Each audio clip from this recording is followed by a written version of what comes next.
Hello friends, કેમ છો? બધા મજામાં છો? તો આજે હું તમારી સાથે શેર કરીશ ઘઉંના લોટ બટેકા બાફેલમાંથી આજે આપણે બનાવીશું નવો નાસ્તો. તો આપણે ઘઉંનો લોટ લીધો છે અને આપણે બે બટેકા બાફેલા લીધા છે. તો આપણે મોટો કટોરો લીધો છે, એનામાં આપણે ઘઉંનો લોટ ઉમેરીશું. પછી એનામાં આપણે થોડુંક લીલા ધાણા, 1 ચમચી જેટલો જીરો, 1 ચમચી જેટલો અજમો લઈશું, સ્વાદ અનુસાર થોડુંક મીઠું, બે બટેકા બાફેલા લઈશું, એને આપણે એનામાં ઉમેરી નાખીશું બધાને. પછી એનો આપણે લોટ બાંધી લઈશું.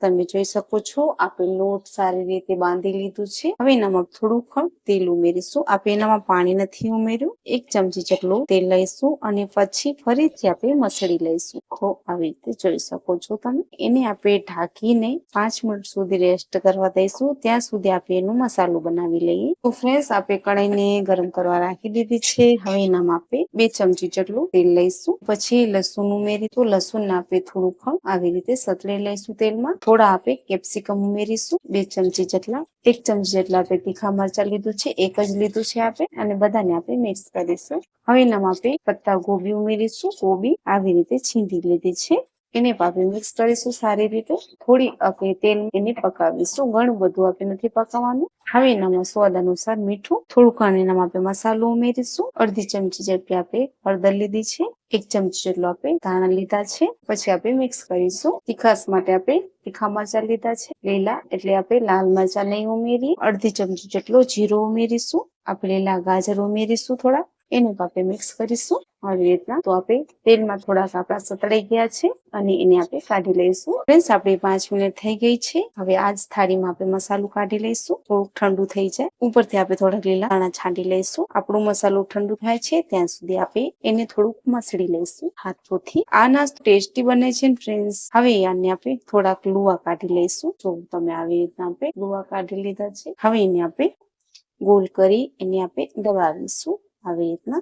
જો આવી રીતે ગોલ કરીશું આપણે, અને પછી એનામાં આપણે મસાલો જે બનાવ્યું છે ને આપણે એ લઈશું 1 ચમચી, અને આવી રીતના આપણે ઉમેરી નાખીશું આનામાં. અને જે આની આ બાજુથી આપણે આવી રીતે હાથોમાં લઈ દબાવીશું. તો તમે જોઈ શકો છો આપણી ગોલ ટીકી સારી રીતે થઈ ગઈ છે. હવે એને આપણે તાળી લઈશું આવી રીતે. જો ફ્રેન્ડ્સ, આપણે તવાને ગરમ કરવા રાખી દીધું છે. હવે એનામાં આપણે ઉમેરીશું 2 ચમચી જેટલું તેલ.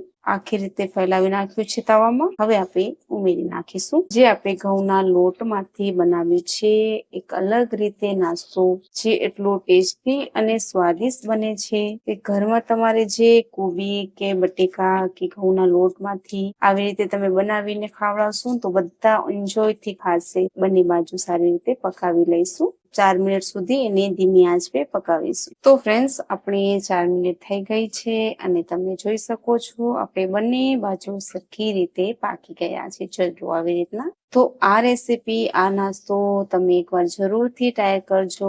આ એટલું ટેસ્ટી અને સ્વાદિષ્ટ બને છે કે લંચ બોક્સમાં કે તમે જ્યારે તમને ભૂખ લાગે તમે આવી રીતે બનાવી શકો છો. ઓછા તેલમાં આવો ટેસ્ટી નાસ્તો તમે જરૂરથી ટ્રાય કરજો. જો તમને આ રેસીપી સારી લાગે તો તમે મારી ચેનલને લાઈક કરજો અને સબસ્ક્રાઇબ કરજો, અને તમારા ફ્રેન્ડ સાથે તમે જરૂરથી શેર કરજો.